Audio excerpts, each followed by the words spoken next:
Hii ni kwa wale ambao wanavaa viatu virefu, especially kina mama, hasa visigino virefu. So far viatu virefu vinaathiri sana maungio ya mwanadamu, na hii ni kwa sababu vinabadilisha namna ya asili ya kusimama, kutembea, lakini pia na kusawazisha uzito wa mwili. Sasa viatu virefu vinaathiri goti. Hii inasababisha shinikizo kwenye maungio ya goti na inaweza kuongeza hatari ya matatizo ya arthritis. Viatu virefu vinasababisha magoti kuwa katika mkao wa kujikunja muda mwingi.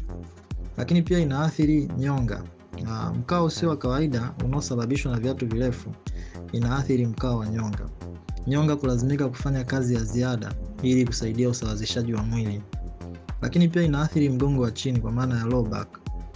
Viatu virefu huongeza curve ya mgongo wa chini, na hivyo husababisha maumivu ya mgongo.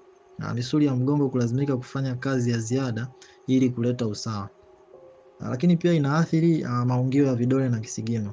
Uzito mkubwa husukumwa mbele kuelekea kwenye vidole, na hii huweza kuleta shinikizo kwenye maungio ya vidole. Kwa hiyo mnashauriwa, especially wakina mama, vaa viatu virefu kwa muda mfupi, isiwe ya kila siku. Kwenye hafla maalum vaa viatu vyako, lakini fanya mazoezi ya kunyoosha misuli ya miguu mara kwa mara, badilisha viatu mara kwa mara, natumia viatu vya kutembea vilivyo na msaada mzuri. Ukiona maumivu yamezidi, unashauriwa kumwona daktari wa mifupa au mtaalamu wa viatu. Karibu sana.